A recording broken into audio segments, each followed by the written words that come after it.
Hi, I'm Dr. Yelian from Life IVF Center, and today we invite a special guest, Melissa and David, and to join us for this session. And traditionally, we always think the fertility treatment is only for those patients who are couple are not able to conceive. And but Melissa and David, they do not have a fertility issue, but they have a special issue. We need help, and so through IVF, we can help them to create a healthy child. And I would like to ask either Melissa or David to share with you your story first. Hello, I'm Melissa. This is my husband, David. So initially, I've always wanted to be a mother, but unfortunately, there's a genetic disease, a very rare one that runs pretty dominantly in our family.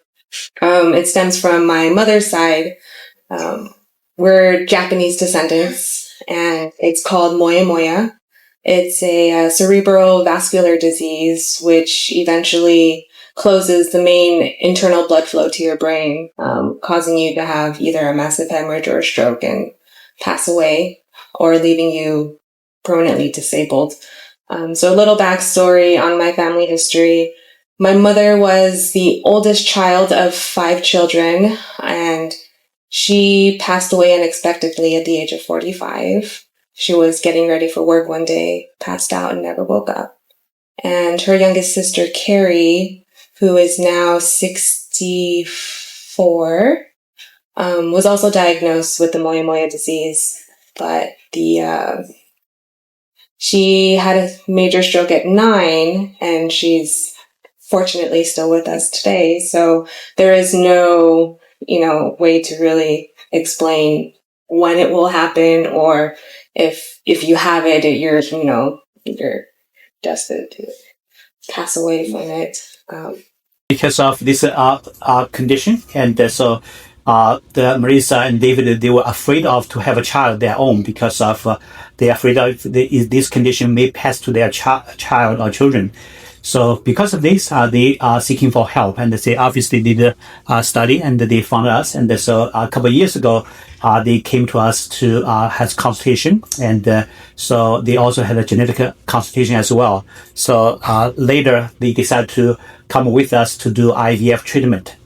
So I still remember when David and the Melissa come to us, and so we discussed with them about treatment options, and so we decided based on the condition, so we offer them precision IVF, and with this treatment, and we're using relatively low dose of medication, and we only using 100 units of GONA-F and 37.5 units of Manipure every day, and we were able to retrieve a total 16 eggs, and after stimulation.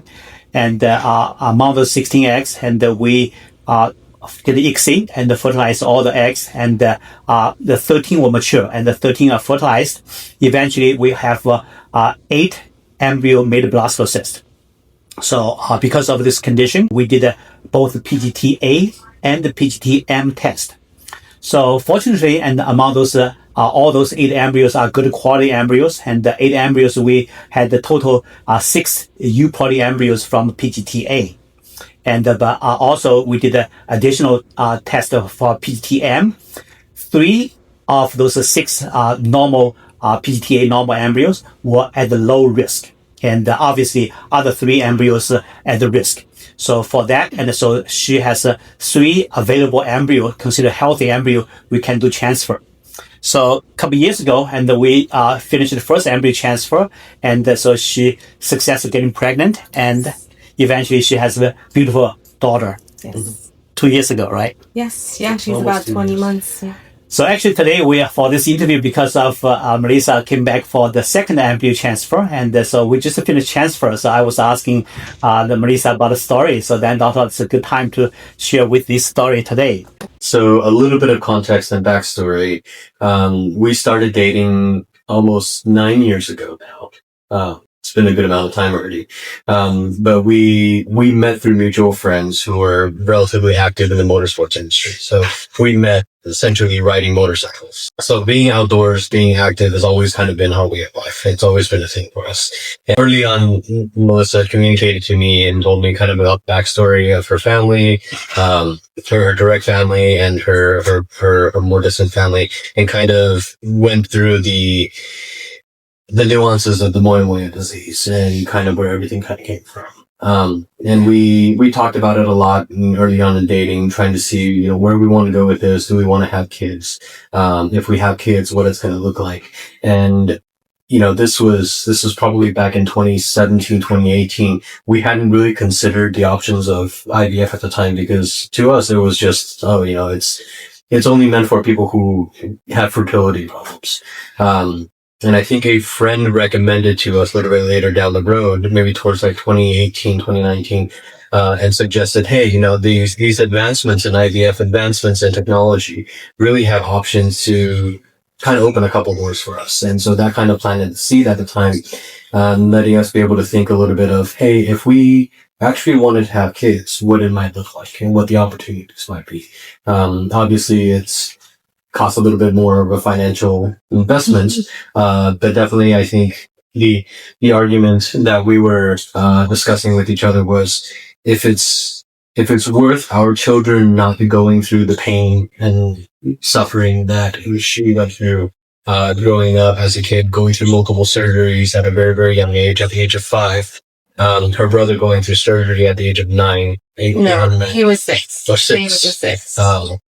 And then missing a year or more of school, missing a year or more of activities, and rehab, the trauma, the physical rehab that has to be gone through.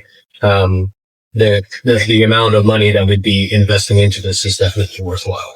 And so we made a decision at that time. Okay, as our finances get more stable, we become a little bit better situated, we would go towards this direction and lean towards this method. And I think that's, even to right now, you know, we've only been parents for just under 2 years at this point. They're probably one of the best decisions that we made because seeing our daughter grow day in and day out right now is definitely an adventure. I say that with a little bit of a note because I think we're probably going to be in a little bit over our heads, based off of what we used to do as kids.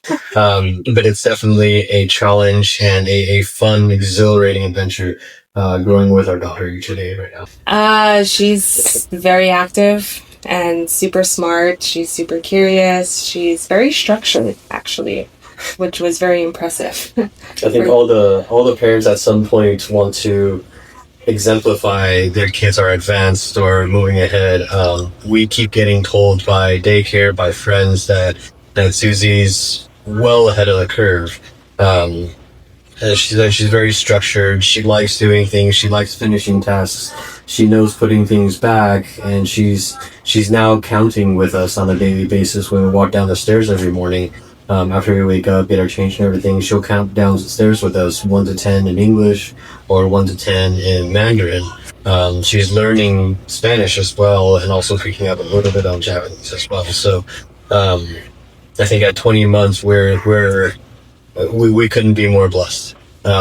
She's active. She loves riding on her bicycle. She loves riding on, we go dirt bike riding. So she loves being with us when we go out dirt bike riding, and she just enjoys being outdoors. She enjoys seeing things and learning things. I think the expectation where we were really kind of thinking what we were getting ourselves into at the time, this just completely blows it out of the water. I couldn't be more happy with how, and I think I speak for both of us. We couldn't be more happy with how she's grown so far, and really looking forward to the next couple of years, and especially with our second one on the way. As we look in the literature, and Moya Moya disease is a rare disease, and so this is more happen in the Asian population, and based on epidemiology survey, and so in the Japanese and the Korean population is having this condition is about 1 in 100,000, and but for the North American population is about 1 in 1 million. So overall, it's a pretty rare condition. But anyway, so nowadays with modern IVF treatment and with both PGT-A and PGT-M, we're able to diagnose this rare disease, and especially this is just a Moya Moya disease is just one of them. And cystic fibrosis in the North America is more common and the genetic condition. So by doing PGT-A or PGT-M can help us to select the best embryo for transfer and give patient a hope and have a healthy child or healthy childhood. Thank you very much for this, listen to this presentation, and just want to give you guys information and share with this story. Thank you. Thank you. Thank you.